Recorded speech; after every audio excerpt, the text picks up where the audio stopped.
Cool. And we begin with a swig of the lager. Congrats! It is a lager. I know that over here, if you drink would be considered a lager, it's still just called a beer. Same. But over here, well, really, the word lager always sounds like a British word to me because I don't hear Americans say lager. Yeah, I suppose. Yeah, you know, drank a couple of lagers at the pub last night. You know. Yeah. It's going to be a very British episode. I was out with the lads. Out with the lads, got me clobber on, got down to the pub, watched the football, watched the footy. The footy. I like that too. Yeah. Anyway. Okay. Well, I mean, I guess that's the beginning right there. Because it's a British beginning to us talking about a British band. Mm-hmm. Hi, welcome to Cranked and Ranked, an actual Cranked and Ranked episode where we're cranking and ranking a band's discography. And a band that prior to doing this ranking, I know I had heard a song or two before, but I didn't remember anything. So this was pretty much brand new to me. And it was interesting. So the band is Enter Shikari. And this was by request from Eddie Sparxx. Eddie Sparxx was like, we should do this band. And I'm like, I don't even really know them. So that's fucking great. Because I like that. Honestly, I like bands, especially a band that's been around. I mean, they've been around 20 years or more at this point. Yeah, I think it's 25 years. And so if they've lasted that long, you know, then I'm just like, all right, well, you know, let's give them a listen, because I'm not, you know, opposed to any of that shit. I like discovering new shit or just being familiar with it, you know? I'm excited. Yeah. I'm excited to talk about this because this is one of those times where I was there when it was popping off, and I suppose we'll just jump right into where we came online with them. Oh yeah, you can go first because I came online with them now. Yeah, your turn. Yeah, so before I fell down the 90s and later 80s and 70s rabbit hole, I was getting a lot of my music taste from Kerrang and Scuzz TV channels on the TV, and Enter Shikari really started to pick up speed. They had a couple albums out by the time I started hearing them, but it wasn't until the album A Flash Flood of Color started showing up that I was just like, man, these guys don't give a fuck about genre. And they mainly blending, you know, hardcore metal riffs at times. That's become a very small ingredient in the overarching sounds that they can do. But they're the sort of band that they're the first real band I listened to where I thought, these guys are hopping genre, not per song, but per section of a song. So like Snake Pit, for example, when I first heard that's like a thrashy punk song with a grime entry and like a slam breakdown in the middle. And it's wild. It's wild, the amount of stuff that they just seamlessly pull together. And the creativity of this band is something that really warrants breaking down and talking about. And I've had a bit of a resurgence lately. I've kind of come full circle, and I'm starting to really enjoy modern rock and metal bands again. You know, the 80s and 90s are always going to be my favorite, closely followed by the 70s.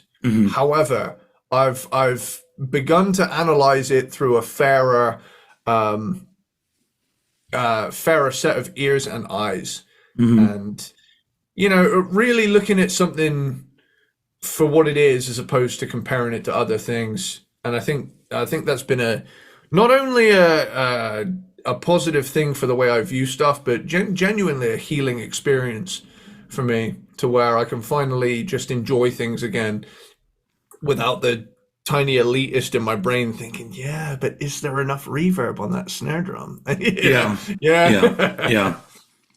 Yeah, I think I got to that point too, but I think I've also given in to some of my biases that will always be there, and Oh, for sure. just Yeah. accepted that that's what they are. And so there's a lot of music that's come out in the past 25 years that there's some ingredient of it that everything in me just goes, sorry, this is not going to work for me.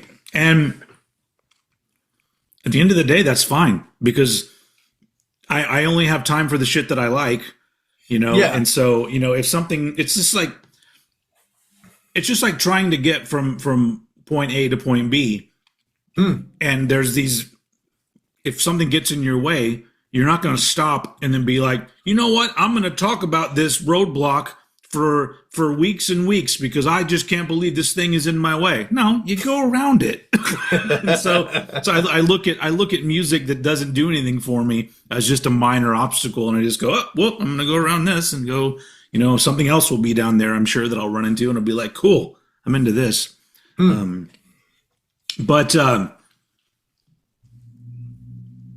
I don't want to give anything away about what I'm going to say about Enter Shikari. I will say that you will hear me say things that are very positive and what's the word I'm looking for? Complimentary about the band, and you will hear me say things that are very critical, and yeah, there'll be a little bit of both in this episode for me.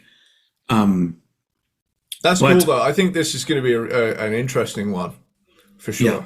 But I have to admit though that there are even things that I wish we'll get to it, but there are things that I wish other bands, other traits of Enter Shikari that I wish other bands would take on board, and we'll get to that. I think the thing that really made me come back around to Enter Shikari was the thought that I had when I first got into them. I happened to get into Faith No More at the same time. And I just, not only did I have like a new band, I also had a well-established older band that was having a big comeback at the time. Yeah. And both were just, both raised their middle fingers up at genre completely. And I just had this like awakening in me where not only did I suddenly become, this was around the same time I got into grunge in the early 90s in general, but Faith No More snuck in there. And I just thought to myself, a whole other world of music has opened up to me, to where I'm like, yeah, fuck labels. Yeah. Fuck having to be a thrash band every time, And, yeah, and the same thing goes for me. For not every band has to be genre bending. Like I'm perfectly fine with a straightforward thrash band or whatever. Like they're not trying anything new. But if they put something out that pleases me in some sort of way, I don't care. So it's just like, I think that's what makes bands like Enter Shikari stand out, is that not everybody is like trying to reinvent themselves every few albums or whatever, Yeah, for sure. But I guess let's get into it, because we have 11 releases, because there are songs that are only on an EP or only on a compilation that has remixes and stuff. Eddie suggested that we just rank everything. And I think the only thing that I saw that was like kind of a prominent release that we didn't include is there's a recent thing where they recorded acoustic versions of stuff while in lockdown or something. Yeah. Yeah. So, but that doesn't have any, as far as I can tell, doesn't have any new material on it, so it doesn't really fit into what we're doing. But Yeah. overall, we have 11 releases that include albums, an EP, and several compilations. And Yeah. I would categorize it as just what is it? EPs and if you're categorizing it by like original material, I would say it's a mixture of full length albums and EPs. And I'll be honest, like I'm going to say this now, any remix version of anything, I'm not really interested in that. It's the meat of the Enter Shikari sure, discography that really draws me in. yeah, I got to be honest. Yeah. I do have some things to say about the remix things. We'll get to that because I'm not there yet. But I guess you can. Do you want to start us off on this one? I feel like this should be backwards. Yeah, I was thinking that as well. How do you want to? Do you want to flip the script this time? I don't know. We've been doing everything one way for over 4 years, and so maybe in the name of experimentation, like Enter Shikari, let's experiment with going backwards, not backwards, but reversed, Yeah. reverse Uno. I always hate that when somebody plays the reverse Uno card because I'm like, wait, who the fuck's turn is it now? Come on. Yeah. But that's what we're doing. This is a reverse Uno. No, you. So it's my turn. Okay, so all right, well let's do this. Okay. So my number 11, Enter Shikari, the dead last spot goes to the album The Spark from 2017. Boop. Oh, did you? Same. Is this also yours? Yes. Nice. All right, I feel better about this. So The Spark is their fifth album. Now, going into this album, because I did like a combination of things where I would read up, because they're a big enough band where like each album has a wiki page. Yeah. And I would read about what went into if there's any information about what went into the album, I'll read about it. And subject matter wise, this album should have been right up my alley because it is very like he's the vocalist, the main vocalist who does the lyric writing. Reynolds. Yeah, he's reacting to shit happening in the world, and two of the big things was Brexit and Donald Trump being elected president of the U.S. And so it's like there's that kind of fueled the things he was writing.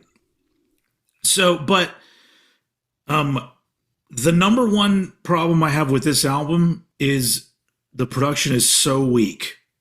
It is. Yeah. It's very light compared to the rest of the discography. Because we're camping out here, I'm going to make this kind of conversational. Sure. I think this was the first time. I mean, even looking at the genre stuff, it's probably the tamest of all their albums. I think this one really. I mean, there is still that trademark experimental edge to them. I mean, this ain't your average rock band, but I definitely agree in terms of not only the production, but even the songs. They're written in such a way as to like it's an Enter Shikari album without the things that draw me towards the band. So it's very when I was listening to this, I thought to myself, the beautiful thing about Enter Shikari is you could put them on a bill with a fucking death metal band or the 1975, and they would fit, right? They're one of those bands that you could literally put anywhere. But I definitely think that this album's almost a little bit too tame for what I come to expect, especially coming off of the album that came before this, which is, without revealing, any sentiments towards it, is fucking mental, Yeah, it's and I feel like I don't know anything about the producer of this album, but I feel it sounds like they chose a pop music producer to record this album. And so unfortunately, a subject matter that needs to sound urgent doesn't. And what may have in some sort of ways been still another step forward in experimentation for them. It doesn't work because it isn't very engaging. Like it's not, it doesn't have the energy that their other stuff does. And I wrote this here. I wrote, once any British singer starts using falsetto a lot of the time, it's over for me. And I'm with you. I'm with you. There's a thing where it's just like, it gets like, the only person that I'm going to allow to use it a lot is Tom York in Radiohead. But he was kind of the first one that you really heard him kind of overdoing it. Like, oh, he said, here's falsetto again from Tom York. But once other people started doing it, I went, no. He's that guy. He's the only guy that's allowed to do it. Yeah. He has the pass. and then so I tried to, like, when there were songs that really stood out to me, I would jot them down. And the one that stood out to me here, it kind of sucked because the song Rabble Rouser, I liked that song, but I feel like it would have been a really cool song in the middle of a better album. And so it's not good enough to change my mind about the album. This one was, to be honest, very tough for me to get through. And it almost felt to me like, because at this point, and I'd listened to enough of their stuff, I knew what they were capable of, and this sounded like a talented band still experimenting, but this time they're like, hey, what if we experiment with really generic music? I felt the same way. I did feel the same way. Yeah. So I wrote it. My last note I wrote was, I was genuinely annoyed by this album. Like, because I wanted so much more. I was like, oh, so have they reached this turning point where they're like, well, I guess now we're middle-aged people, and so now let's start making middle-aged music. And I'm just like, yeah. So it's the only one that, like, out of everything on here, I would like to never re-listen to this album ever again, because it was just an utter disappointment. And I'm sure for, like, somebody else, like, if your musical taste falls on the lighter side of things, this probably is your entry point to enter Shikari. And so it could be good for that, but it wasn't good for me. I will say one of the beautiful things about Enter Shikari's fan base is the diversity of people it brings in because of the diversity of things that they do. But I definitely think that of all of the albums, it feels, the thing I love about Enter Shikari is like the violent left turns that it will throw at you, you know. But with this album, I did find myself thinking, oh, yep, another happy poppy indie rock song. Oh, another happy poppy indie rock song. Ah, sweet. We've got Rabble Rouser. Yeah, and you know, I even quite like Live Outside, but the thing I liked is that the band leading up to this point would do a song like Live Outside sandwiched between two Rabble Rousers. Like, or even that they did other tracks that are straight up just poppy, but they were more memorable and more catchy and had more energy to them, you know? Yeah. I think the shocking thing about this album as well is that they did the song Hoodwinker between the Minesweep and the Spark, and that's arguably like one of the most metal things they've ever done. Dun, dun, dun, dun, dun, this is the voice of God. You have to admit, though, not to give anything away, but from this point on, the band pretty much abandoned anything hardcore-ish. Like, I don't think I've heard after 2017. I don't think I remember hearing anything that harkened back to that.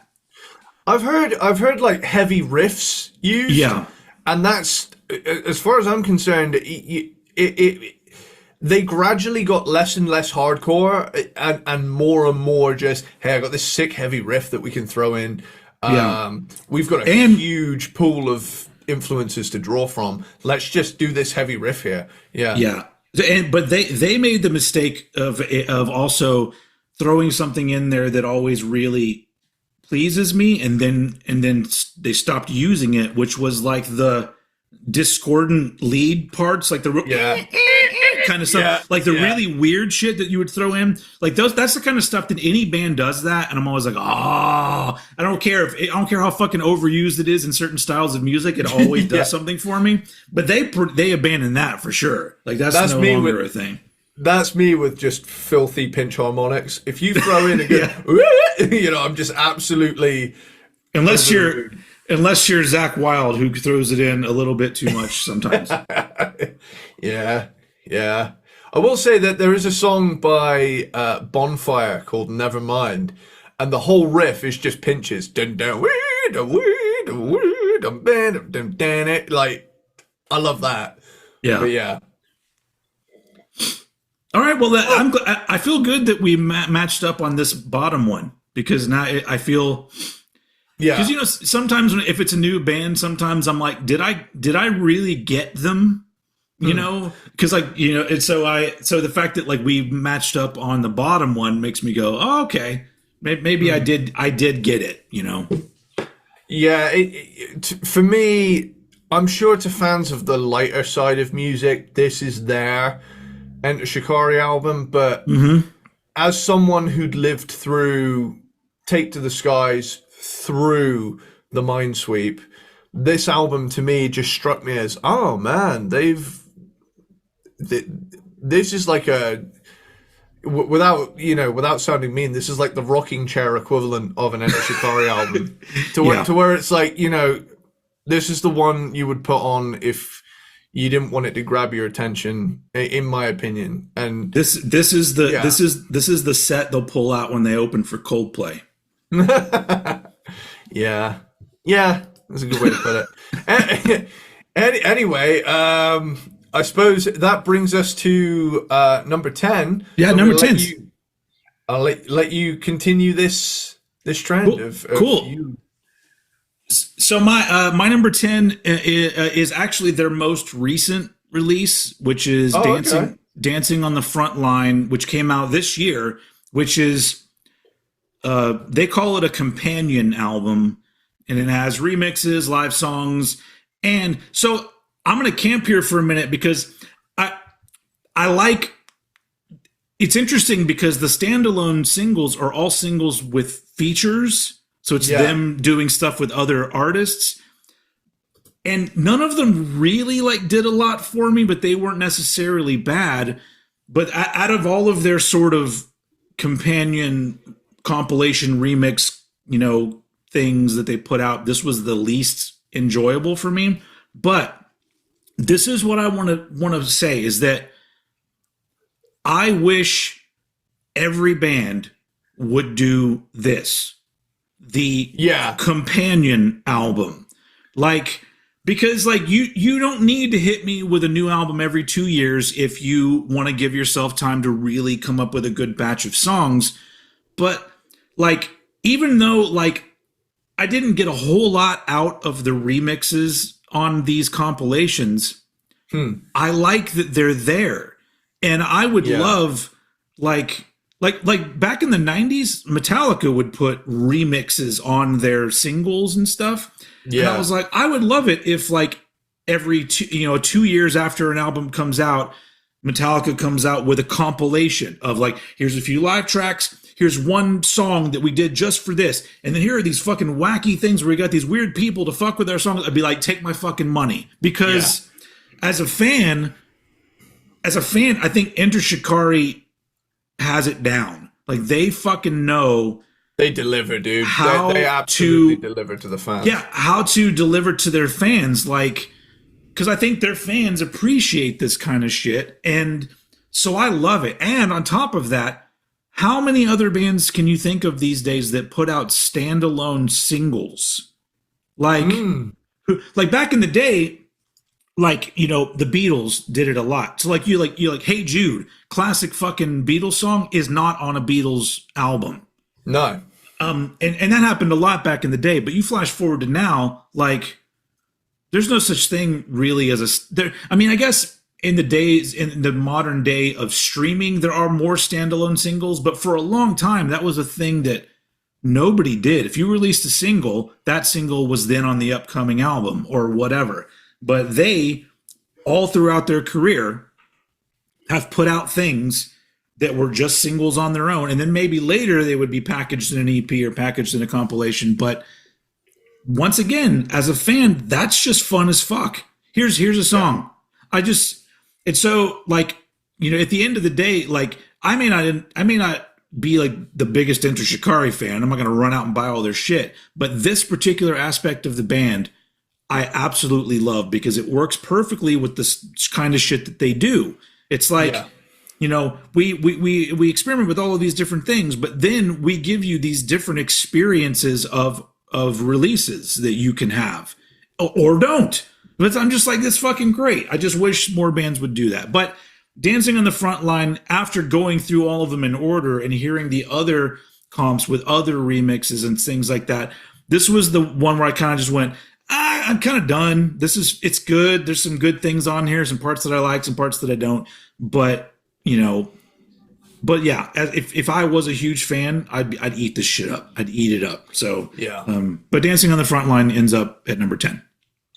Okay, so that brings me to my number 10. And my number 10 ended up being that this is where, going forward, apart from the Spark and my top 4, everything in this middle area, I'm like, this is real good, but it has to go somewhere. I actually have, I have a section we get to, and then there's like a huge jump for me at a sort of specific point. Yeah. The way that I ranked them, you'll kind of see that. But, nice. Nice. Anyway. I'm intrigued. Well, but anyway, my number 10 is Nothing is True and Everything is Possible. All right. So this was released in 2020, basically right at the start of the pandemic. Yeah. So yeah, it's got some cool stuff on it. I definitely think that the band have a little more bombast back on this album. There's genre hopping galore, but there's emphasis on the heavy songs, there's emphasis on the lighter songs, and then there's even little parts of it that are like little soundtrack pieces almost. And this album really is, to me, the way a lot of this is divided up into like little movements and stuff like that. This really did strike me as this was intended as an album listen. There's 5 singles total from the album. You got Dreamers Hotel, The King, Tina, The Great Unknown, and Satellites. And honestly, I haven't spent an awful lot of time with this album because it came out at a time where, funnily enough, this came out not long before we started doing this podcast. But it's an album that just escaped me until we went to do this ranking. And honestly, it did end up ultimately in the second last spot because, again, it is still a bit on the lighter side. And me coming from the music taste I come from, I like it when they go heavy and crazy and hit me with a lot of left turns. And that's not to say that there are no left turns here. To me, it's a huge step up in interest of listening from the Spark. But ultimately, this album, A, I haven't spent an awful lot of time with it, and B, I think they've come back around again and got even more in touch with what made them great in the first place on a later release. But I'm gonna leave that there. Honestly, I enjoyed it. Yeah, I enjoyed it a lot more than I enjoyed the Spark. So already that is a big jump up in my own personal taste. I found it very, very enjoyable, and I'm excited to hear more in the future from them. But ultimately, Nothing is Real and Everything is Possible ended up being my number 10 pick. Mainly because of all the time I've spent with pretty much everything above it. Yeah. So So with that, back over to you, fine sir. All right, cool. I'm literally traveling all the way to the other end. Number 9 is "Take to the Skies" from 2007. Yeah. So I thought this would be at this end of the list for you. yeah, Go ahead and it's a it's a bit too teen metalcore for me at times. And it all the synth parts are very samey. Like they didn't have a lot of ideas, but they knew they wanted some synthesizers in there, but they didn't know what to do with them. It's a little bit of a cringy album. yeah. It brings to mind the crabcore shit. Those bands like, which I guess it was kind of around the same time, but It's of its time for sure. yeah, and and the thing that's really weird from album 1 to album 2 for them is that you can kind of tell that their ideas about the kind of band they would like to be are all kind of there, but on "Take to the Skies" it's all a bit awkward. Nothing quite fits right. It sounds really it doesn't work. There's nothing, none of the experimentation is smooth. It just sounds kind of thrown together. And I did enjoy that, you hear a young band with like a small bit of something really cool kind of peeking out from under what they're doing. But this one was another one that it was a little tough to get through, but I did occasionally enjoy like the energy to it. But I was never into this era of and I'm not even into like, I mean, that would be considered metalcore, right? What they're doing on here for the most part, like that's what. Yeah. This was the closest to just straight up metalcore that they would do. Funnily I've enough, never though, I've never been into any metalcore bands that I can even think of. I kind of dabbled in my first couple years of being like a heavy music fan, and then I fell down the 80s, 90s, later 70s rabbit hole. Yeah, However, that being said, I will say I have come back around to the genre with, without. I'm examining new territories with trying to use less bias. yeah, But I 100% understand what you're talking about with this album, where it is very, yeah, it is very, it's very chug based, and yeah, 13-year-old me ate this album up. yeah, 26-year-old me, literally half my age later, yeah, I look back and I think I get why 13-year-old me liked this a lot. And it was my favorite at the time because it was the most metal, quote yeah, unquote. yeah, Since then, what I've come to really love about Into Shikari would come later. But yeah. yeah. Yeah, and I enjoyed this as a beginning, but yeah, I really wish that I could put my finger on and explain what doesn't connect with me with metalcore, because there are elements in those could be there are elements in the music from those bands that is related to stuff that I was listening to several years earlier, which would have been referred to more as mathcore or screamo or things like that. And I'll hear some of that and go, oh, there's these bands that I remember from when I was younger that fucking nailed this shit. But it's like the metalcore bands, there's too much. I think they leaned too much into being teenagers.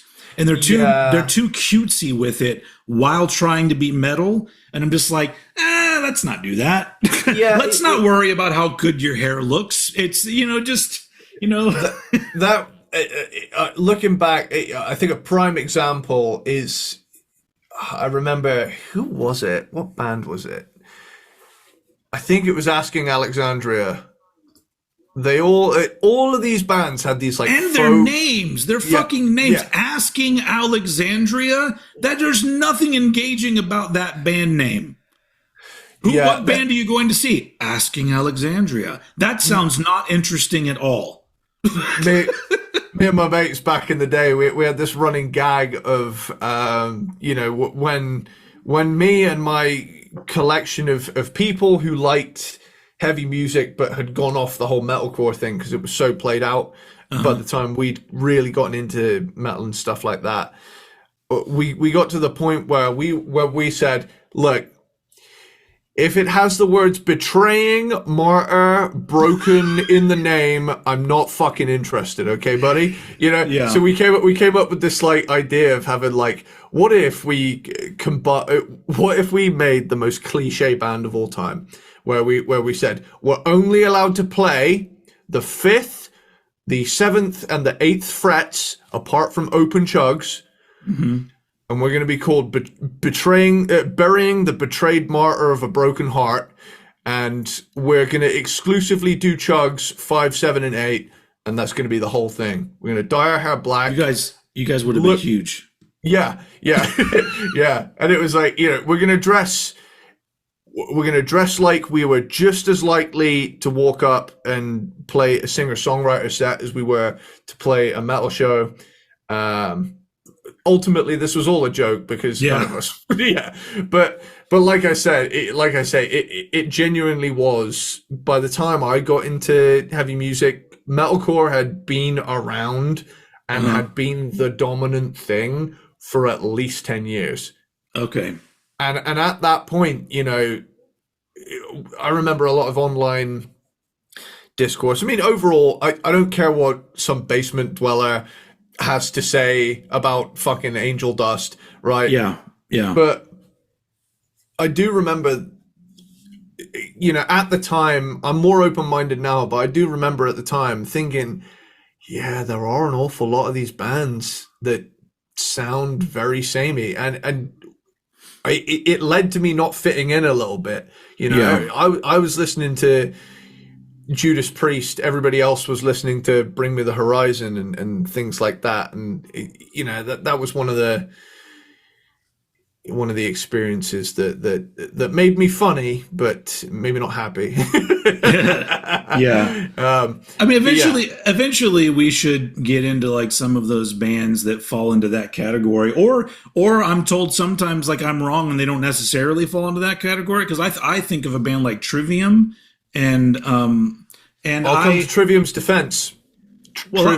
Yeah. But I like some things I've heard of Trivium, but I'm throwing them out there as like a bigger example of a bigger band that's from that era.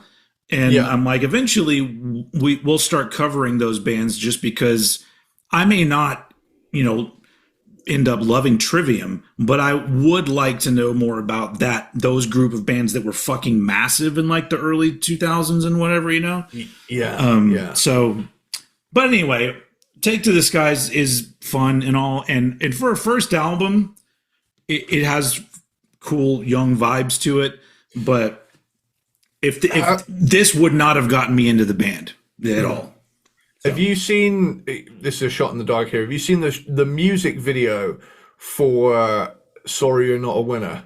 No, I have not seen any of their music videos. Dude, they are not only crazy live, but the music video for "Sorry You're Not a Winner," they're literally just in a small room full of people, full of just fans. The drummer's got a Cheerios t-shirt on. It's just wild. It's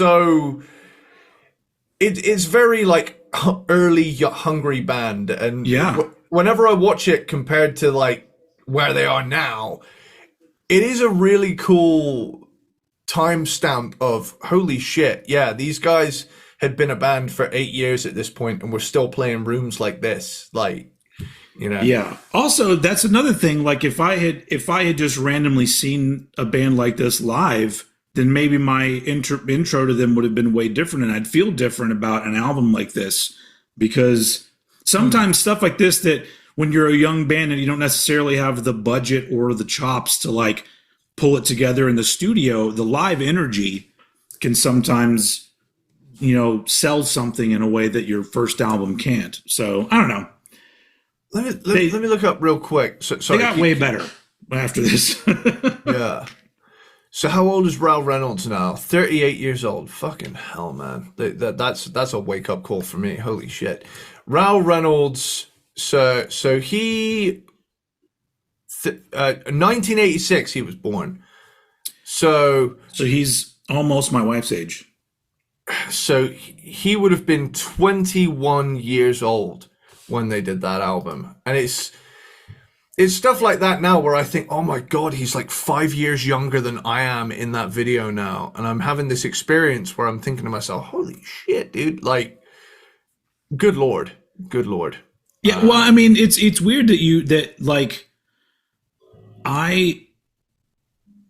this is not, it's kind of related, but I used to look like back when I was younger, like I think we talked about it a little bit, like when we did like Silverchair came out, and I remember looking at them and being like, look at these fucking kids.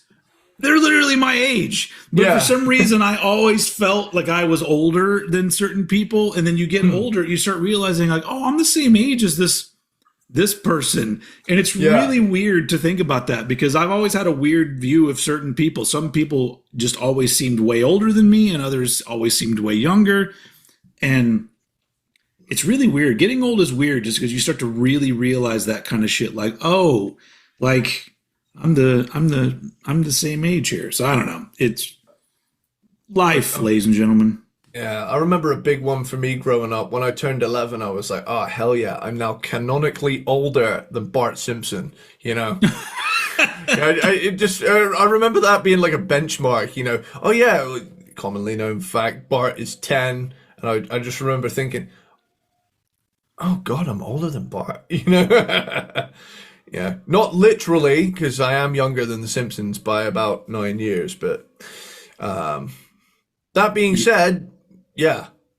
All right. Well, that was my number. That was my number 9. Take to the Skies. Two number 9. We do have 2 number 9s. So dancing on the front lines is my number 9. All right. Cool. So yeah, like you say, it's awesome that this band goes out of their way to make these like companion pieces for their albums. I mean, they go all out with remixes, live tracks, and original material. Yeah. And it just so happens that Dancing on the Front Lines is ultimately the one I've spent the least amount of time with. And it is, yeah, I thought it was really cool. Above all else, though, I've spent so much time with everything beyond this point that it's so ingrained in me where it's like, come on, bruh. The 13, 14-year-old, it's still in there. It's like, come on, dude. Come on. you know that this is going to be way higher than this. And, it's that thing of trying to turn off the biases, but sometimes you just can't. And ultimately, Dancing on the Front Lines is, as far as I'm concerned, everything number 10 onward, I would highly recommend to anyone. I think the Spark is the only album where I'd be like, some people love it. I'm not a part of that camp. So, yeah it's cool. But ultimately, it is one of those companion releases. So it ended up being a little lower as a result. Okay. All right, on to number 8. My number 8 is the most recent full length, A Kiss for the Whole World from 2023. Okay. Which is their 7th overall like actual album. Mm-hmm. So once I got to this point,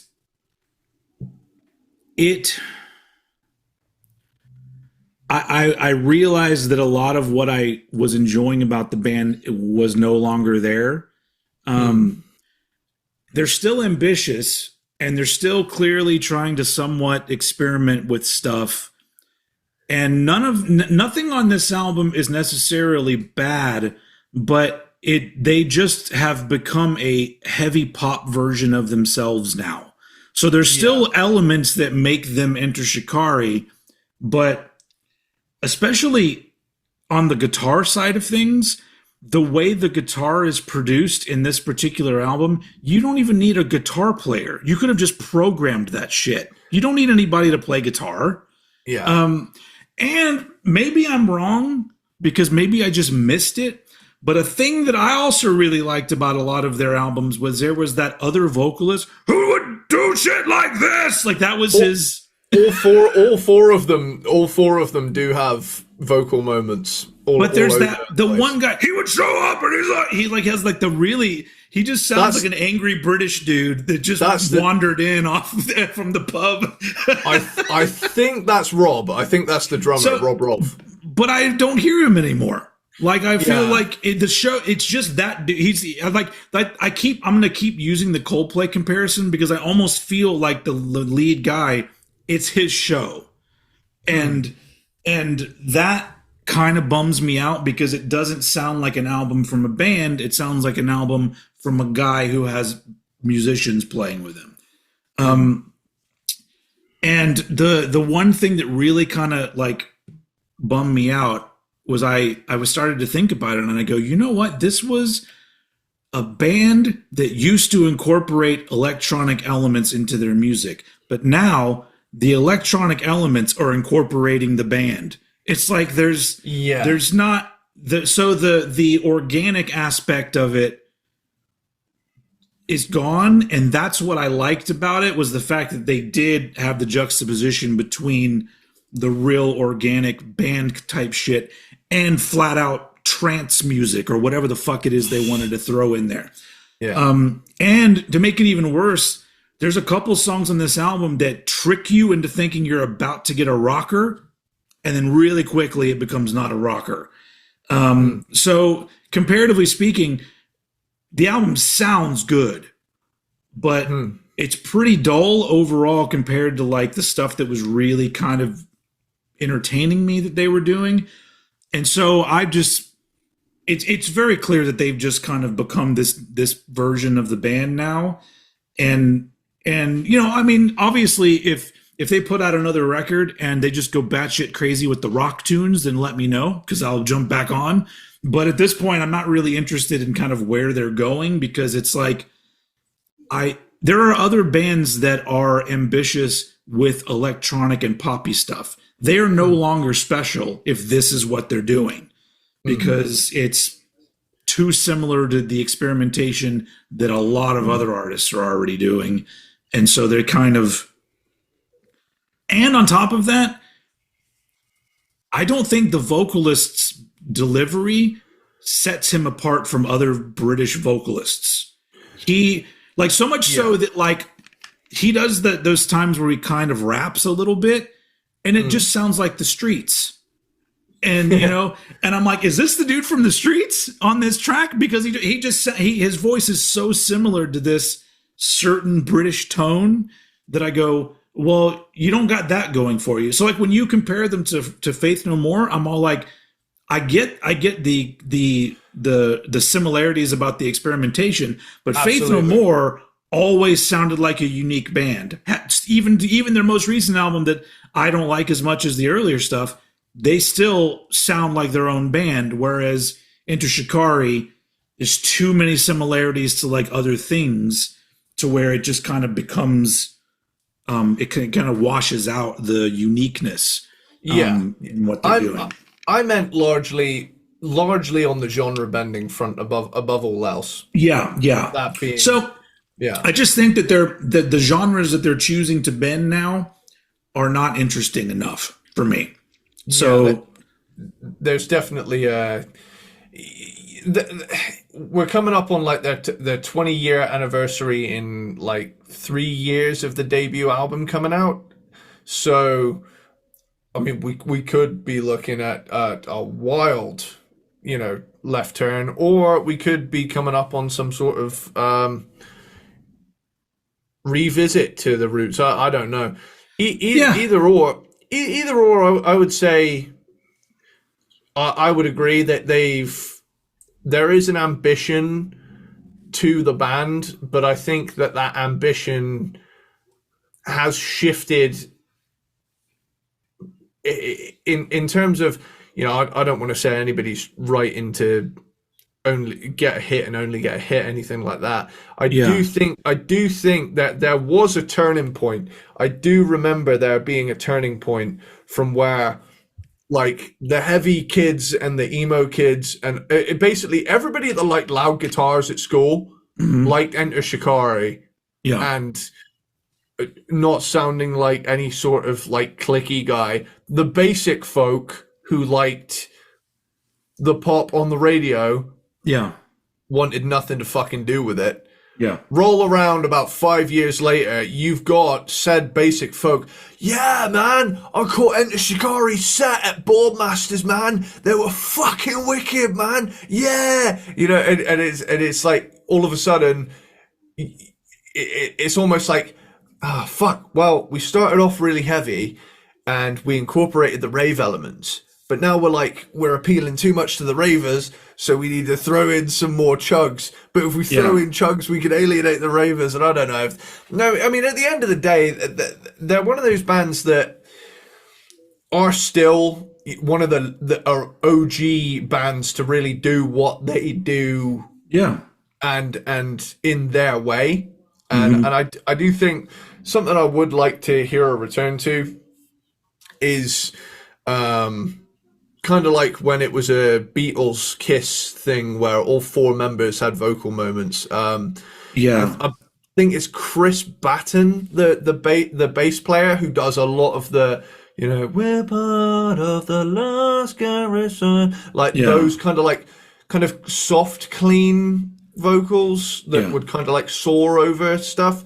In contrast to Raoul's more like yelly delivery, and then Rob and Rory would supply stuff like that.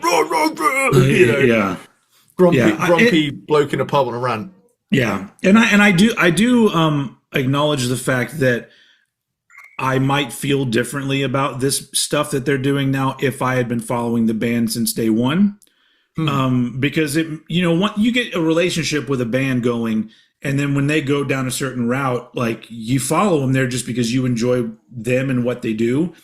But I'm looking at it as like I literally took all of this shit in 2 weeks, and so and I purposely didn't go and watch videos and live stuff because I kind of wanted to judge the albums on the of what they were. Whereas I'm pretty sure if I went to go watch live footage of the recent stuff, it's probably pretty fucking cool live. So I just it's just one of those things where my view of this all is limited at this point, and being so new to them. But really, like the stuff that, like, we're gonna get there. You're gonna notice a gap. There's gonna be a weird gap in what I'm in my ranking that's gonna separate the shit that I was just like, oh, this is fucking great, and then the stuff where I'm like, it's fine. It's just not doing much for me. So that was my number 8, A Kiss for the Whole World, a kiss on the whole. Okay, so that brings me to my, which Number is 8. Oh, sorry, number 8. Sorry, Number 8. My number 8 is The Zone. Sorry, I'm getting used to this reversed dynamic. The Zone. So my number 8 is The Zone, and The Zone is kind of the companion piece to Take to the Skies.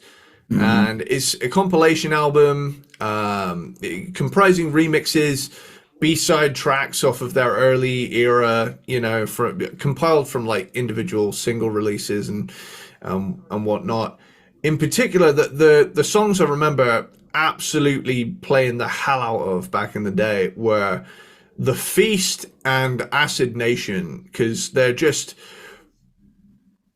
bonkers. They're bonkers heavy songs with a lot of chugging and breakdown goodness, but also the energy is just so high octane at points that I think, god damn, dude, considering these guys very much fall more into the bracket of, they fall much closer to the emo spectrum of like anything else I listened to back in the day. it definitely it impressed me, this release, when I first heard it, because I was like, oh no way, there's like a whole other Take to the Skies. So I listened to it and I thought, man, they're firing on all cylinders. How did something like The Feast or Acid Nation not make it onto, like, I mean, fucking the ending of Kicking Back on the Surface of Your Cheek? They literally go, take to the skies. It's time to leave. It's little compositional things like that, like the really angelic choir like vocals at the end. Yeah. It did set them apart. It did set them apart back in the day from the pack. They were the best at doing that kind of thing. But again, it is still very early on, and they're still finding their identity and finding their feet. I mean, even the band logo at the time, I mean, it just screams, put this in white on a black hoodie, and have some guy do karate moves in the pit to it, it definitely, it's good, and it's a fun release if you love the early Enter Shikari era. Yeah. Which I did, especially back in the day. I've really come around to a little later being the finest stuff, as when I was 13, like I say, oh my god, there's so many chugs on this. I love chugs. I'm 13. Yeah. You're telling me you can take this string and go down, little 12-year-old me shit himself when he discovered drop D. Let me put it that way. Yeah. But ultimately, number 8 ended up being The Zone. It's cool. Yeah. But I think they did much better as they went on. Yeah. Okay, cool. My number 7 is Nothing Is True and Everything Is Possible from 2020. Okay, cool. Their 6th album. So mind you, I'm listening to these in order. So this is coming after the Sparxx. Yeah. And the album starts with a goddamn piano. And I just went, oh my God, are they going to fucking do this shit again? Luckily, the album starts to gain a better energy. And there's a welcome return to some kind of urgency in the music. And so I enjoyed that. I also enjoyed the fact, because this was one of those cases on this album where it got like pop song kind of things at times, but if you're doing that kind of thing and your song is undeniably catchy, I have no complaints. Yeah. There's just a whole lot of like bands that flirt with like, oh, this is going to be a poppy part, but like the songwriting just isn't there and it's just not memorable. And I'm like, all right, whatever. But they were actually like, well, we're flirting with this more straightforward poppy kind of elements, but they were doing it really well. The songs were good. And most of the songs on this album I thought were interesting and enjoyable. The only reason like this album ends up in this bottom half still is because going back to like just, look over it again, I was like, oh yeah, no song really stood out as this is a fucking badass one on this album. They're all kind of like, there's good things here and there's good things there. There's things that I like, things that I didn't. This is the part where I started to really miss the actual guitars. I'm just like, yeah, it doesn't sound like there's really guitars here. And then the clincher with this one is the best way that I can put it is the last several songs of the album just completely disappears up its own ass. And it's mildly enjoyable, but kind of not at the same time, because I don't think the first 2/3 of the album isn't strong enough to hold up that kind of ending.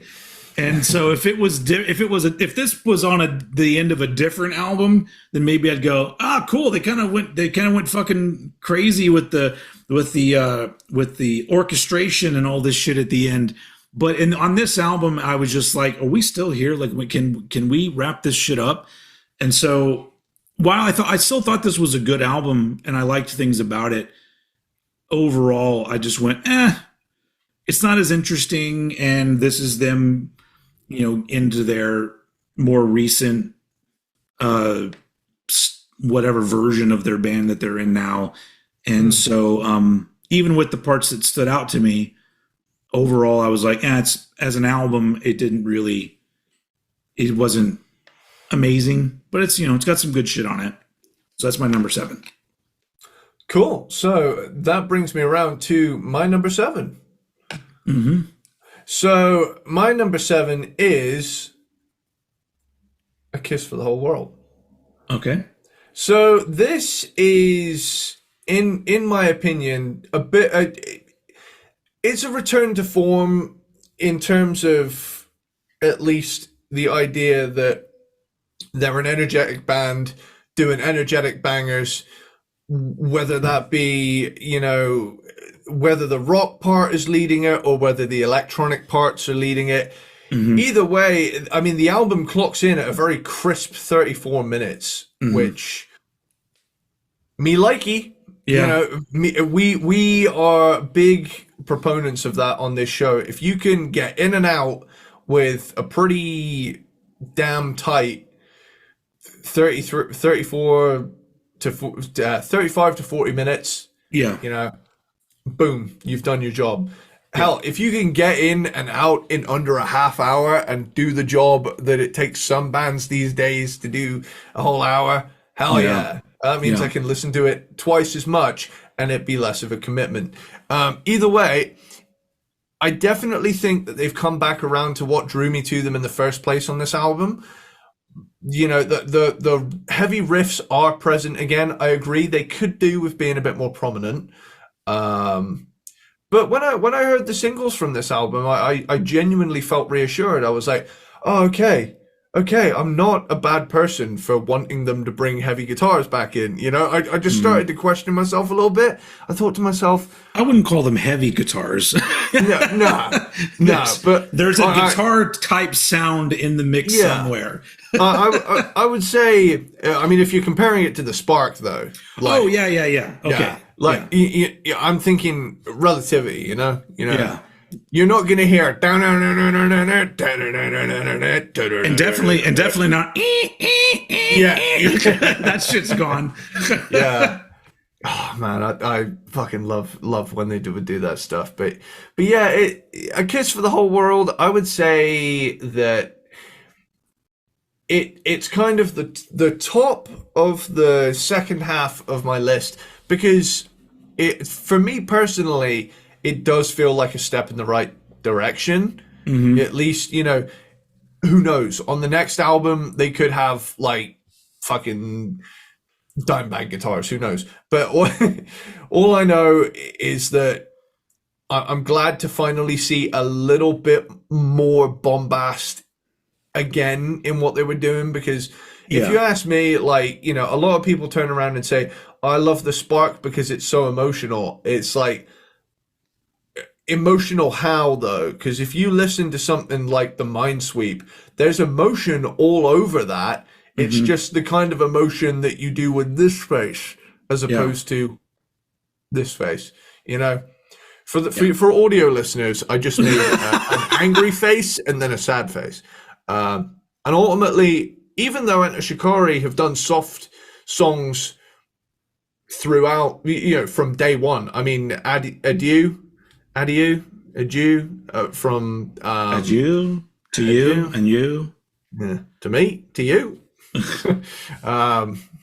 Oh man, that's a throwback to my childhood. Good old Chuckle Brothers. And we're back to the British stuff. Okay, so basically, my number 7, A Kiss for the Whole World, I think it's a step in the right direction. I think if they continue down this line of let's do chunky stuff again, I'm excited. If this is a necessary transitional step to get back to the likes of Flash Flood of Color, Minesweep territory, where even when it's not guitar driven, it's heavy and Yeah.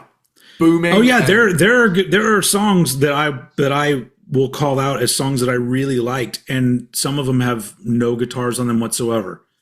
yeah. So it doesn't necessarily mean that he needs to always be there, but Yeah.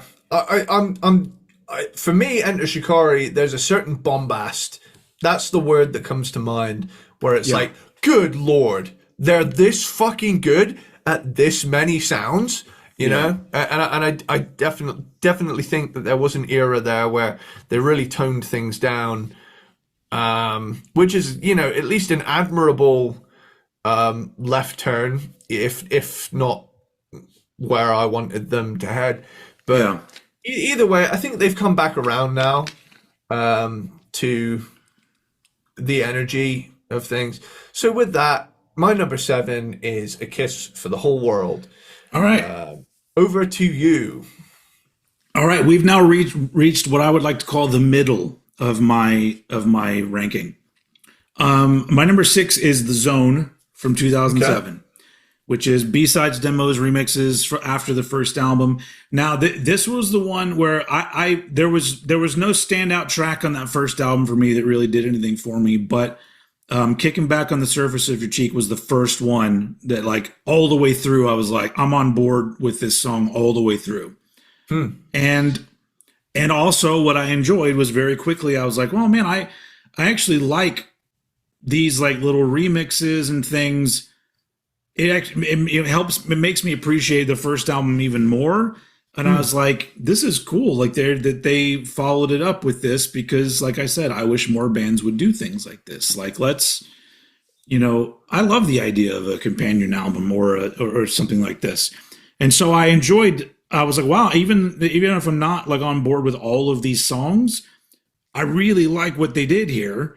And it was an interesting listen for me.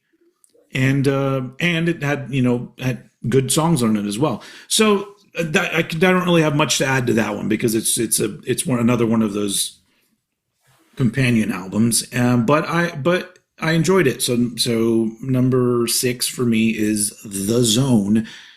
And now throwing it back in your zone for your number 6. Okay, so my number 6 is where we start to enter Shikari. Yeah. Yeah. So yeah, my number 6, if you'd have asked me this 13 years ago, this would have been my number 1. But upon doing this ranking, I actually expected this to be higher. But I can't lie, I ended up being turned around by a lot of later releases. And if you had told 13-year-old me that Common Dreads, I'm not going to say what place it is. Oh, I thought you were going to put that one here. I was like, oh, really? No. If you were going to tell me that Common Dreads would be above Take to the Skies when I was 13, he'd have laughed at you. He'd be like, that's the least heavy one, man. but now I'm like, looking back retrospectively, Take to the Skies, which is my number 6, okay, is the most dated Enter Shikari album. Yeah. I hate to use that word, but if we're talking about a band who is known for genuinely breaking new ground, Yeah. This is without a doubt probably, if you're gonna give the term derivative to any Enter Shikari album, it's probably gonna be this one. They do a damn fine job of chug chug, synth, you know. And stuff sounding dated isn't always a bad thing because if we want to go back and talk about 80s hair bands, I enjoy some fucking Britney Fox, but they're just another one of those bands doing the shit from back in the day. So absolutely, it's like, which is why I preface it by saying very very often I think dated is a very redundant word when it comes to anything really. I mean, anything is going to be dated to the time it came out. Yeah, some stuff, that's why I like it. That's why I enjoy some stuff from the 70s because it's dated. It sounds like it's from the 70s, and that the dated aspect of it is something that makes me enjoy it. So For sure. And if I was a fucking young teenager when Take to the Skies came out, I'd probably feel a lot differently. Ultimately, though, I've got quite a few notes written down here. It's the debut. When I was younger, it was my favorite. The chugging metalcore riffs were what drew me towards it. Nowadays, I listen to it, and I still think it's great. I do think that they're very good songwriters. I think they're very good at what they do. They're still very much developing the sound they'd become known for. And that would go on to be literally every sound they want.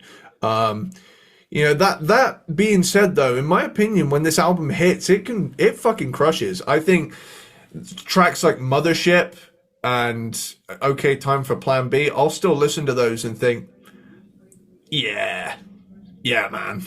Mm-hmm. Those chugging on D. Chugging on D, paired with those like trancey synths, it does awaken something in me, and it really does make me realize, man, the 2000s really were 20 years ago now. It's one of those things where I think I remember this being like the in thing. Yeah. And now listening to it, and I'm like, oh yeah, that sounds like 2006, 2007. But yeah, for sure, it definitely.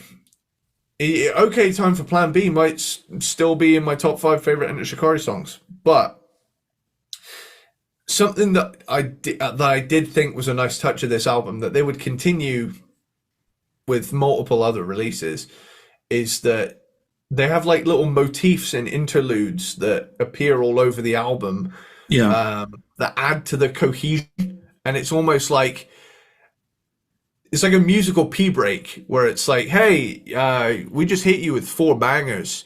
Here's a little drum break with some cool synths to break it up. Oh, what's that? That's a muffled version of the chorus from the opening track. Okay, cool. Okay, here's the lead single from the album.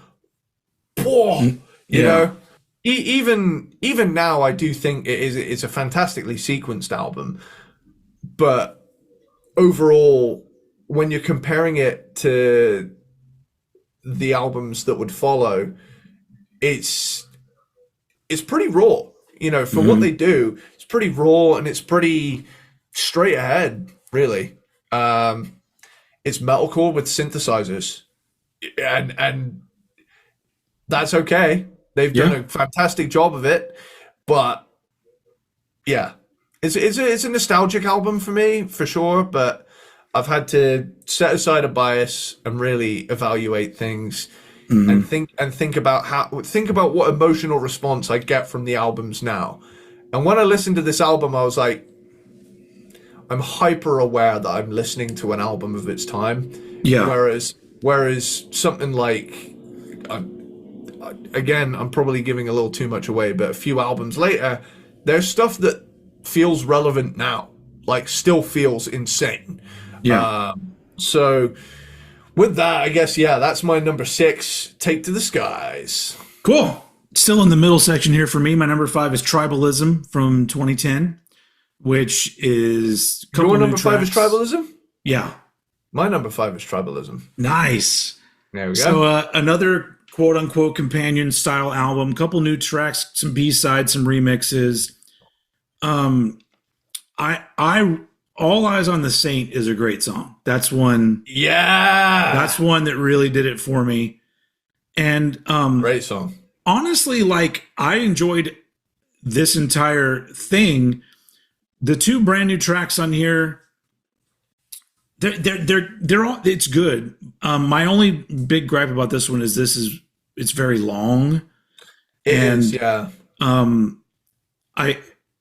lots really of remixes. Yeah.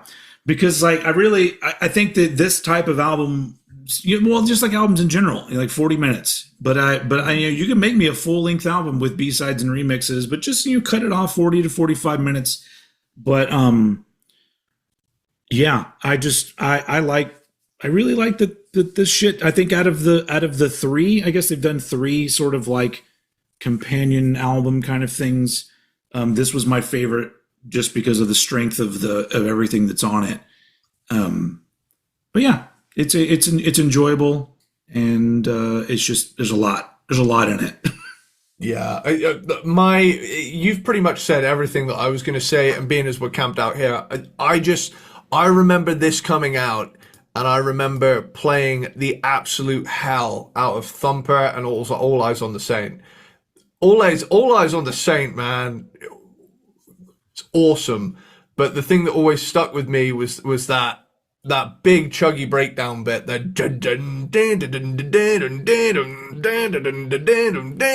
like the build up to that and then the subsequent drop, just and the whole song in general, like all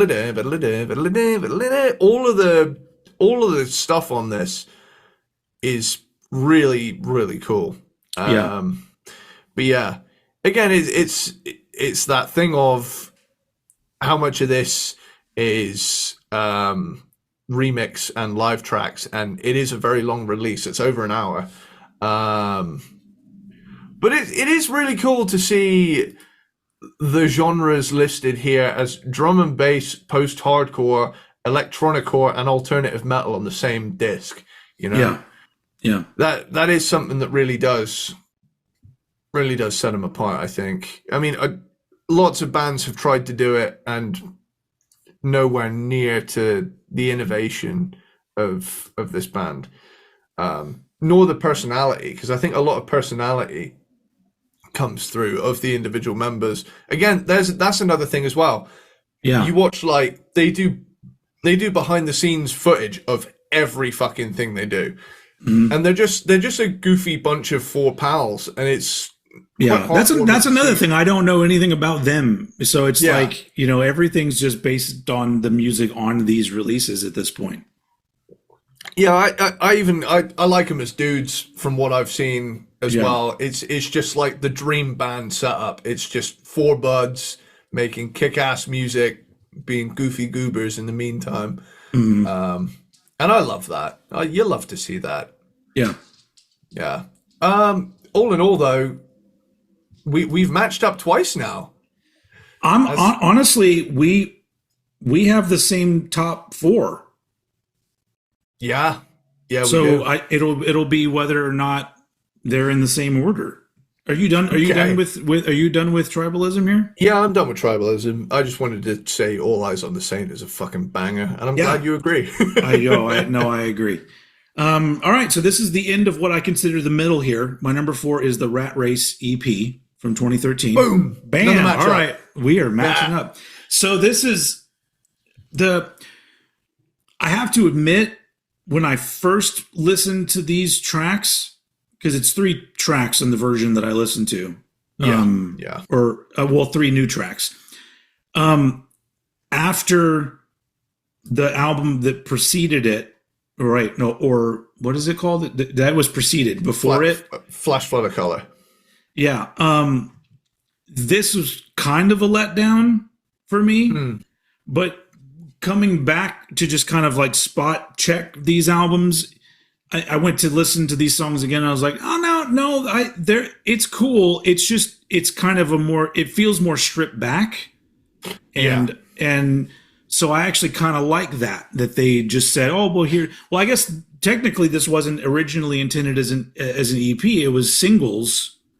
And then eventually they got compiled into this EP, which they're cool songs. And once again, it's another aspect of why I think this band is cool, because you never know what you're going to get. Are you going to get a single? Is it going to be put together as an EP? Is it going to get thrown on a big ass compilation? Is it, it's like and I just like that. I like that they throw so much out there for their fans. And so, I like this. I call this the end of the middle, because this is the last one that, like, I don't have like a high praise for. I like it, but the other 3 that are going to be above this, I think, are just great albums. So I agree. I remember when the Paddington Frisk came out, and I found out about it because it came up on the video for it came up. This is a cool thing about them. They made a music video for a 1 minute and 16 second burst of energy. And I remember it was something to do with a tree. I haven't seen it in years, but I just remember the ending of this song is just such a crescendo. The whole build up to it is just like punky skank beat insanity with like a Nintendo style flickering synth over the top of it. Rao's going absolutely mental. The music up to that point, big snare roll, we've only just been. How do you get me that hyped in such a short space of time? Yeah. And have a payoff like that? I genuinely think someone said, I bet write a whole song that's just like one big build up and release in under 80 seconds, and they pulled it off. Yeah. I also remember Radiate and Rat Race as well. Just, it was really cool to have like a little extra nuggets of music from the band. Yeah. During a time where they were really on the rise. Overall, yeah, I remember coming on board around the time that what's it called? Flash Flood of Color came out. So that was when I came on board with them. And that was right around the time they started doing that, like the triangle thing, like the big like triangular light thing. And I just remember that being a really cool icon of that era. Just it was a really impressive thing to see pulled off in a music video. The Paddington Frisk. Sorry, I went off on a little bit of a tangent there, but I just remember this like new song coming on. I was like, oh my god, this is crazy, and it's that long. Like I could listen to that 10 times in like 15 minutes. That's cool as shit, you know. So yeah, for a long time, that was probably the longest song on my the shortest song on my iPod. It was the longest song on my iPod. Yeah, weird. Anyway, I'm rambling. I'm rambling now. My number 4, Rat Race, our third matchup of this episode. All right, let's see where we go from here because we have the same top 3. Okay. So let's find out if they're in the same order. So my number 3 is Common Dreads from 2009. Bam! All right. Fourth matchup. Shit. All right. This is nice. I feel like I did good. I don't know. You chose correctly. Their second album, which I think is a vast improvement over the first album. Yeah. Now, the interesting thing is that I would call certain parts of this album still a little bit cringy and awkward, but I also kind of enjoyed it on this one. And I don't know why it made this shift to where all of a sudden those little bits I went, it's kind of endearing and I kind of really like it. And this is the first one where I was like, some of it sounds like the Streets if he had a rock band. But it's more interesting overall. And my favorite song in the album has no guitars on it whatsoever, and that is Zonked. That's my favorite song on the album. And I also really like The Jester. The Jester is a great song. Mm-hmm. So this one, I still feel like now that I know all their stuff, they still weren't quite at the level of being the band that they could be. But this has a very like second album kind of hunger and energy and progression that I always really love. I'm just like, man, these guys, the energy is crazy. They definitely aren't saying no to any kind of idea that might pop up at the shit that they do. And I just thought this was a really interesting album. And honestly, it made me feel a little better because I was like, where is this going to go? Is this going to end up just being a lot of metalcore-ish style stuff that isn't going to connect with me really? But this one, there was enough on it where I was just like, yeah, overall, I at this point, I can see the people becoming fans of this because it's I really liked the combination of all the things they were doing and the energy was great. And so it ended up being my number 3 and your number 3. Cool. Yeah, I have an interesting perspective on this because this album used to be my least favorite Uh huh. back in 2012, as it of the three main albums that were out at the time, Take to the Skies, Common Dreads, and Flash Flood of Color, this Hmm. album relied the least on guitar driven heaviness Yeah. compared to the other two albums. I think Flash Flood of Color had a happy medium between the first two releases, kind of Yeah. took what was great about both of them and put that together. Well, anyway, like I say, Common Dreads, heaviness is still present on several tracks on this album, Yeah. and it also like you say, it also further cements their unique sound even further than before. Like, Mm. because before it sounded like the guys from Enter Shikari doing a metalcore album with Simps on it. This is the first time it feels like Enter Shikari doing an album that just feels like them doing what they want to do. Yeah.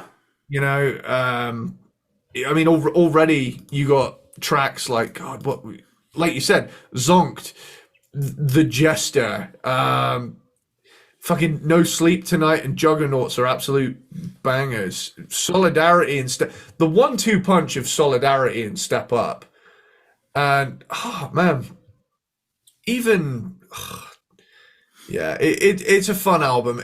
And even if it relies less on the chunkiness, Hmm. this album for me definitely it was the biggest grower album for me Hmm. of the bunch. This one took time to grow on me, but when it did, it was rewarding. You know.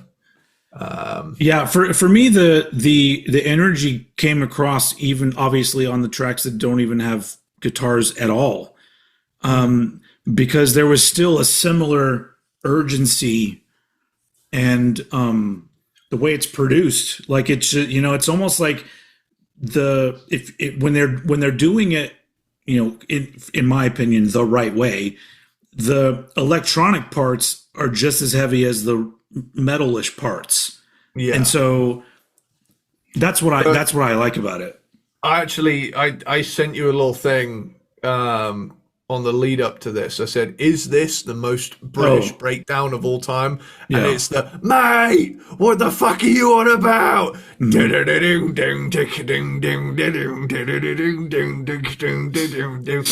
That bit in Zonked is awesome. Yeah. Yeah.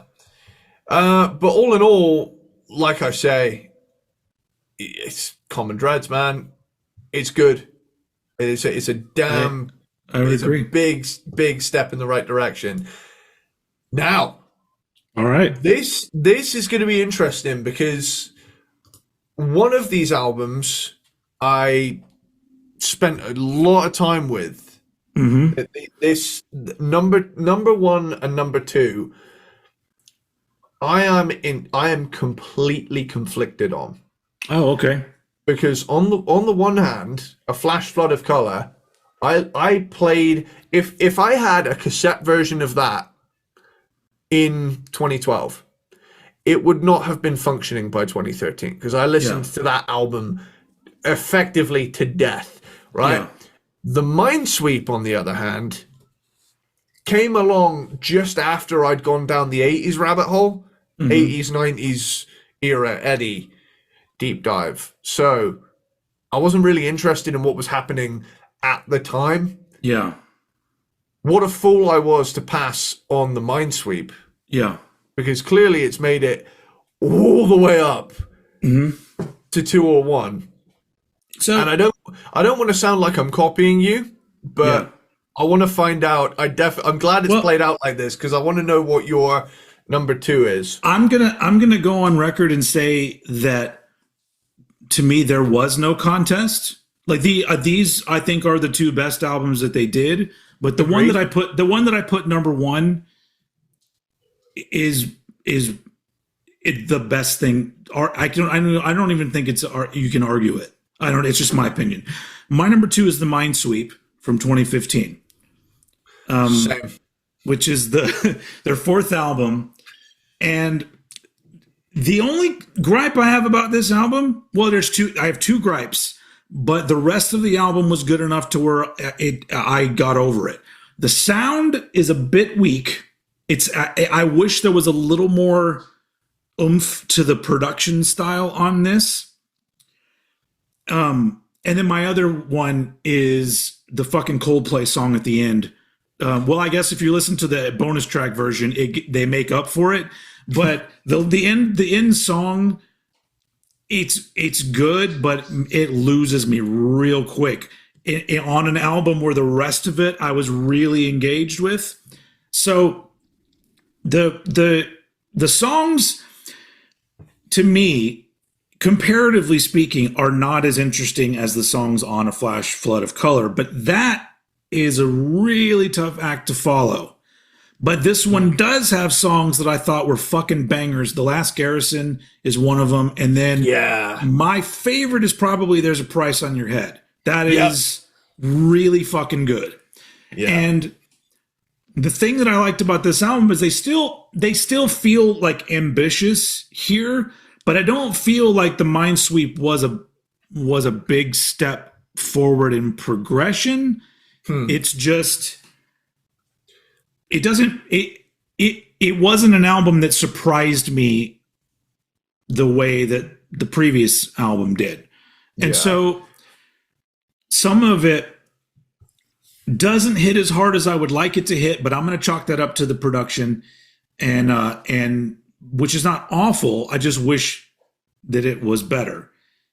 But it's a really good album, and it's feels, like a more mature outing, I guess, from them. I don't know, but still has the sort of batshit elements in some of the songs that I really enjoy. But yeah, at first I was a lot more critical of this album because of my reaction to Flash Flood of Color. And so, but just going back, and especially with these top three, I was like, all right, no, I think a solid 3 for me is Common Dread's Minesweep, Flash Flood of Color. I think that I am perfectly happy with where those things fell, because I think Minesweep, the only thing that Minesweep did wrong really was it's not a Flash Flood of Color. That's the only thing it did wrong. So over to you. Well, ultimately, I'm glad that we've had such a. I think we've outdone ourselves matchup wise, because I don't think we've had this much of a matchup since the Helmet episode. And folks, I did not know what Eddie's favorite albums were, so it's not like I had any influence. There was no influence on me. No, it just ended up happening this way. We haven't been conspiring behind the scenes to have a perfect 5-album match streak. But all in all, genuinely, Flash Flood of Color, man. How we'll get to that. You got to do Minesweep. Oh yeah, sorry. Yeah, I forgot myself. Sorry. Yeah, sorry. My number 2 is also Minesweep. Yeah. Honestly, I think at times it can be some of the most galaxy brain. I mean, literally, even look at the fucking album cover. It's like a galaxy brain meme anyway. But at times, this has the capacity to be the heaviest. Some of the heaviest things they've done, like some of the guitar work is just genty almost. The scale of things, I do think the production is a little tighter on Flash Flood of Color. Yeah. Could this have benefited from maybe a little more boom in the low end? Maybe. But all in all, I think this album is still of extremely high quality, especially they're one of those bands that they incorporate so much that on paper it would seem like, this could fall off the rails at any second. But the beautiful thing about that is you expect it to, and it never does. It's fantastically put together music. It's just such a corker of an album, man. Last Garrison alone is a fantastic song. Dude, There's a Price on Your Head. The Appeal and the Minesweep 1 and 2, the whole album is again, it's one of those, if you listen to it as a full experience. I was listening to it in the car yesterday. I've listened to this album in particular a couple, 2, 3 times, because I just thought, man, I can't stop listening to this, because I passed on it years back. Yeah. And I never gave it the time it deserved, and now I'm finally coming around to this album that I feel a fool for having neglected being a fan of this band. Yeah. Especially with the hindsight of knowing that after this album they would go in a much lighter direction, but at the same time, I can't deny that there is one album that has to go above this. Yeah. Which brings us to our joint number one. Yeah. Joint number one, Flash Flood of Color from 2012. Before I get to talking about it, this album, like, I liked this so much. Like, I messaged the album to my kid. I was like, please go listen to this, because there's certain things that they get really into, and I'm like, oh, I feel like this would be a common ground to, a younger Gen Zer and me. Like, it's, the middle ground of the music that we both enjoy. Mm-hmm. And to me, it's like a huge step forward from Common Dreads. And there are like electronic elements in it that date it to this time period, but I enjoyed the dated aspect of that. I feel like this is the best example of all of their elements fitting together absolutely comfortably, but then those elements are also backed up by just really great songs, well written, interesting, memorable songs. My favorites, Arguing with Thermometers, and Gandhi Mate Gandhi, but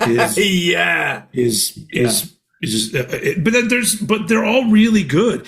Even there were even a couple songs that when they started, I went, oh, here we go, this is going to be the one that I don't like.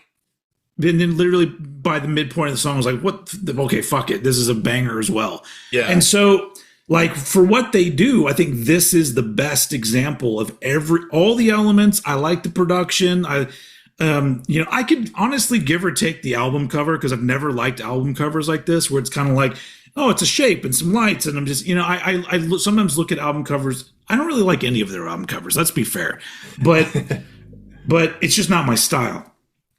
But as an album, like, this was the first one. This was the one where I went, I get why we're doing this band now. Like, they did an album before that I enjoyed things about it a lot, but this one I'm like, oh, okay. This is, if there's a reason there's a reason why this band has a lot of huge fans. And I think this album was probably a lot of people's jumping on point, or the point where it fucking, clicked.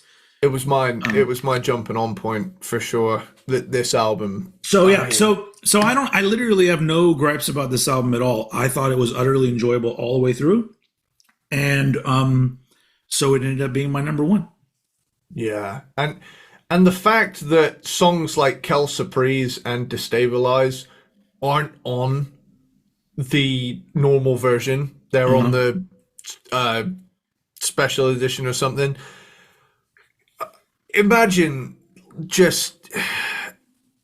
putting together a 43 minutes this good. Yeah. Just like, God, dude. Like the 1-2 punch of System Meltdown, Snake Pit, man. Snake Pit is a banger. Like, that starts off and you think that's a grime song. And then this thrash riff comes out of nowhere and you're like, nice. Even deeper cuts like Search Party and Hello Tyrannosaurus meet Tyrannicide. Like, dude, every piece of this album is essential to its makeup. Like, there is not a wasted second on this album. And even if, like you say, if we're gonna bring up the dated elements of this, you could say that it's very obvious that dubstep was happening around this time. Yeah. They complement the dubsteppy choices chosen for the songs, complement it so well. There's several moments in Gandhi Mate Gandhi where you'll go from like these like technical metal riffs to the gnarliest like wob wob bass drop, like which isn't it like I guess this happened with several styles of music, but the rise and fall of dubstep, that shit blew up and then disappeared to me. Like I just remember this like oh my everyone talking about dubstep, and then a year later, fuck dubstep. Yeah, I remember dubstep was huge between 2010 and then fell off somewhere around 2014. Yeah. And largely, well, I say that by 2014, it was a meme because you would have Call of Duty trick shot montages edited to well-known dubstep songs. And I feel like at that point, that was the first time I saw a genre become a parody of itself in real time. The interesting thing is that in this kind of setting with what Enter Shikari did, that actually makes me appreciate the actual construction of dubstep stuff more because it's just another element of their song, and that's not just the only thing they're doing. Because I still do it today. I know the shit is still around today, and we've talked about this before, but I get utterly annoyed at the fact that somebody who barely ever has to use their hands to do anything or their vocal cords will be in front of an audience of thousands of people, and they pushed a button and then they're able to like put their arms out like this because they don't actually have to use their arms or hands to do the music that they're doing live.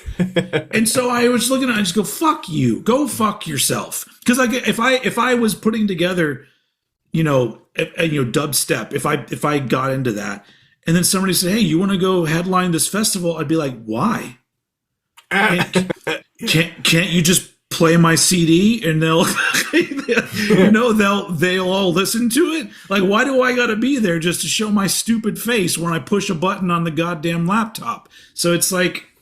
But just that brings us back to where we are now. I hear these elements put into bands like this, and when they're done in a really cool way, I just like, this is cool shit because it feels like heavy in a different way. So it's like same thing with like a lot of the hip hop I like. If it has an aggression to it, doesn't have to have guitars.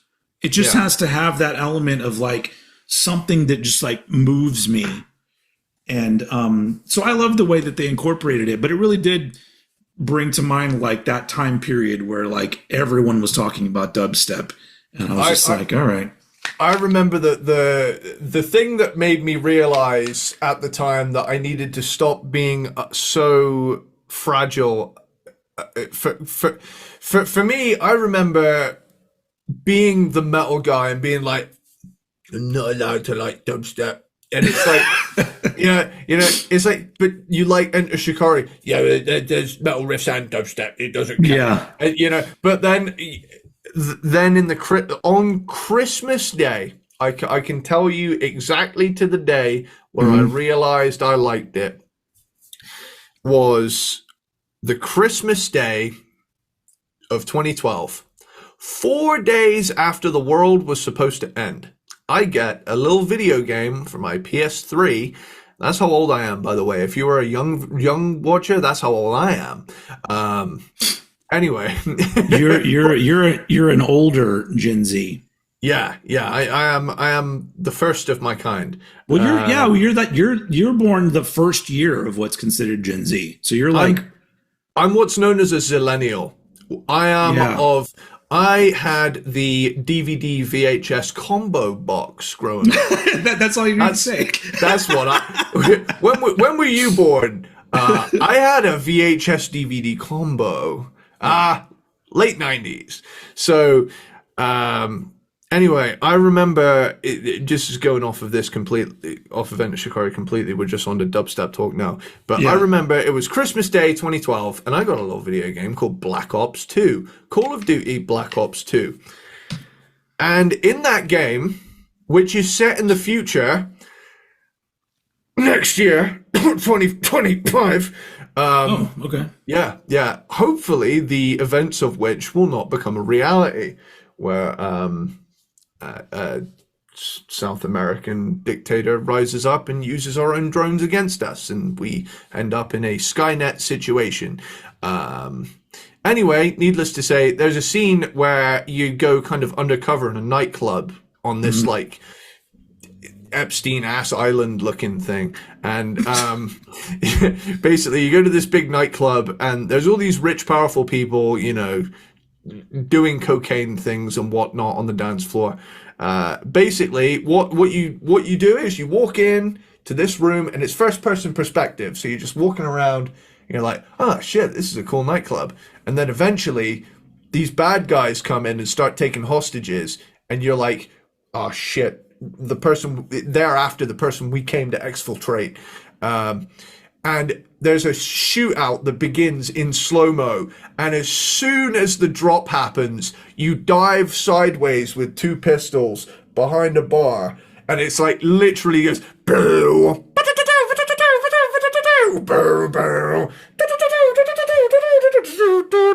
and I just realized, oh fuck, I like Skrillex now.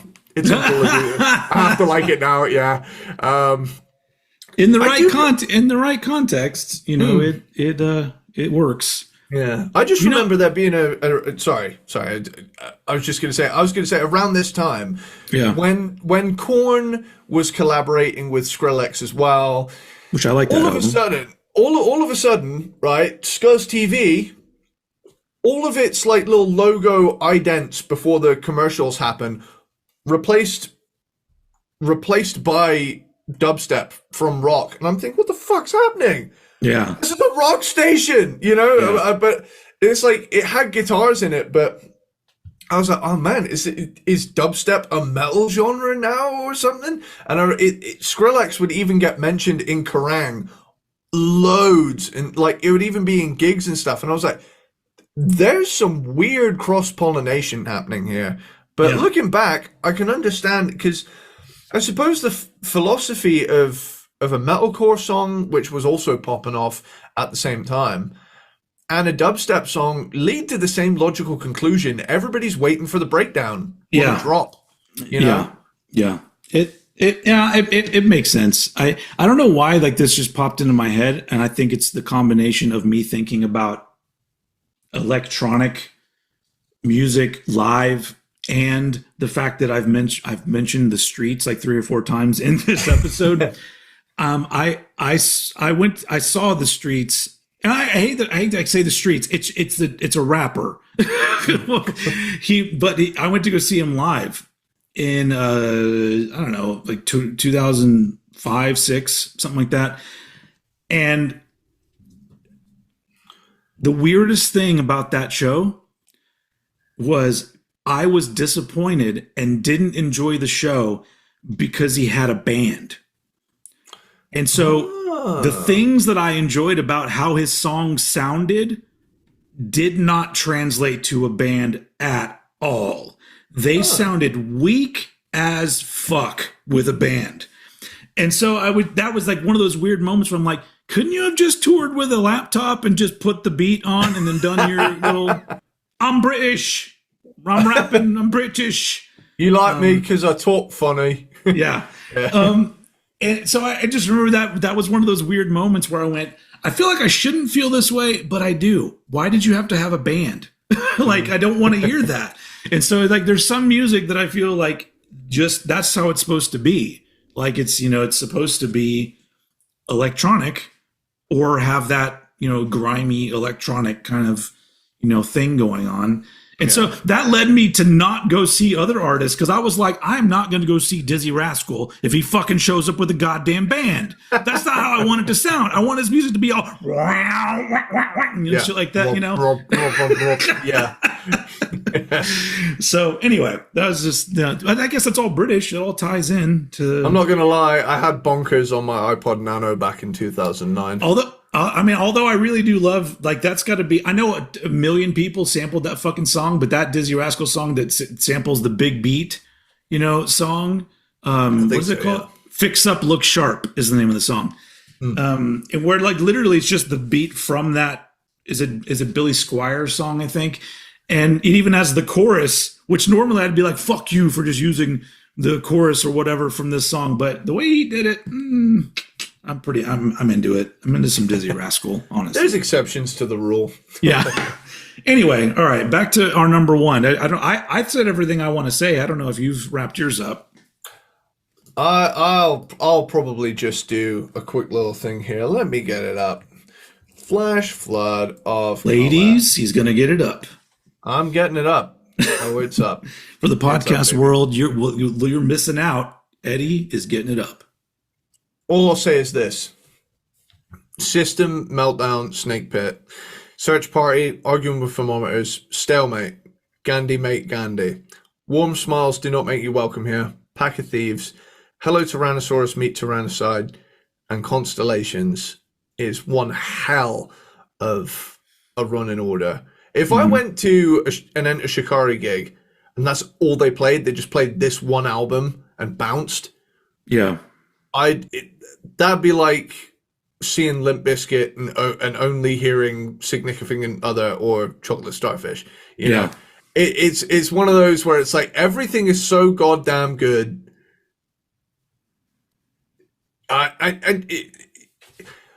The fact that if you get like the special edition, you get Kel Surprise and Destabilize as well, two incredible non-album tracks. Yeah.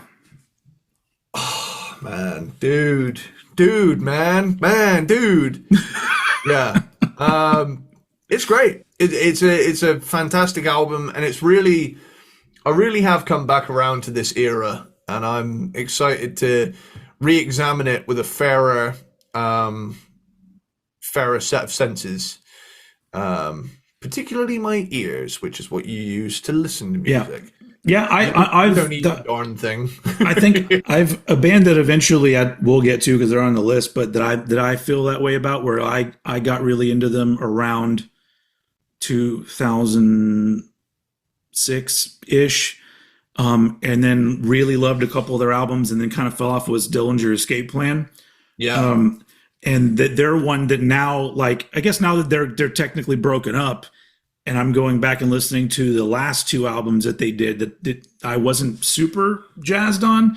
Now I'm just like, oh, what the fuck was I thinking? This shit's all really good. And, so I get it. Like, you do, there's like certain times in your life where you find yourself not connecting with a band, but that doesn't mean that it won't happen later. I had the same thing happen with fucking Metallica in the late 90s and early 2000s, and then found my way back and scooped up all of those albums that I missed, or the couple albums that I missed. But, so yeah. Cool. Enter Shikari. Enter Shikari. And we've finally done a more modern band. Is this the first band we've covered that didn't start in the 90s? That didn't at least start before the new millennium? Or have we done someone who started since I don't remember. I mean, obviously, Slipknot we did, but that started in the 90s, in the late 90s. Let me look it up. Hang on. Why do I feel like we did some, but we did at least one? But who were they? See, even System of a Down started in the 90s, didn't they? Just trying to think of like a more modern band. Shit. No, well, hang on. Actually, if we count it as Enter Shikari, they were known as Hybrid between 1999 and 2003. All right. But they didn't put anything out as Enter Shikari until 2003, 4, something like that. Yeah. Yeah. I would still count it as beginning in the 2000s. Anyway, cool. Okay, well, cool. yeah, this has been an interesting and fun thing because I really do, I like doing bands that I don't know, especially Yeah. when I end up enjoying some aspect of what they do. Because we've done, bands where I wasn't familiar with a lot of their stuff, but then I ended up like not really liking any of it. Well, But that ultimately concludes our long anticipated, by me at least, Enter Shikari episode, nice. which is And which is really we will be doing relatively soon ish another band that started in this millennium. And possibly the latest start of any right, yeah. band we've covered yet. Yeah. And so, we're gonna well, it took this long. My dogs are freaking out about something. So yeah, I mean, obviously we've had plenty of older bands that we got to get to as well, but I feel like we what do you call it? We've broken the seal really on this, more recent stuff. And We'll have to start doing year episodes after the new millennium. that's gonna be tough. Anyway, all right, cool. Well, then that's. Oh yeah, no. Well, hold on. I forgot. We finished a discography. Woo! All right, almost lost this, ladies and gentlemen. There's gonna be the day that I forget to do it, and we're just gonna have to get together to do an episode where we just do the celebration. But when we finish a band's discography, we celebrate like this: 3, 2, 1. Yeah, we did it! Nice. All right. And that was it. Enter Shikari. I don't know. This is one of those bands where I truly don't know like what kind of feedback we're going to get. Are there people out there that like are gonna haven't normally listened to or watched us that are gonna be tuning in? Is this one of those bands that like because they're not an 80s metal band, like people are just like, oh, I don't really want to watch that one. But for those of you, the peanut butter platypuses, aluminium squirrels, Belvedere bull sitters, and Christmas dogs, you're all great because like you just watch whatever we do, and I'm hoping that if you are one of those people that you got something out of this, like go listen to a couple of these albums, maybe you'll get into this band. And so yeah, but we'll be back next time with another year. We're doing another year episode, but we're going like way the fuck on the other end of time. Yeah. To before Jesus and everything. Not that far. Yeah, we're doing top 10 cave paintings of mammoths being brought down with spears. Yeah. But yeah, we're going way back, and hopefully you'll be here to enjoy it with us because that'll be fun. But that's all we have for this episode of Cranked and Ranked for Enter Shikari. And do you have any parting words before we wrap it up? This was fun. Looking forward to the next one. Yeah, it's going to be a very 70s one. Very well. Well, kind of, yeah. Well, you could say it's also a very 69 one as well. But also 70s. I just gave it too much throat. That's what she said. All right, on that note, let's get the fuck out of here. Thank you for watching and listening. As usual, I'm going to throw it over to Mr. Eddie Sparxx to take us out. Later, dude.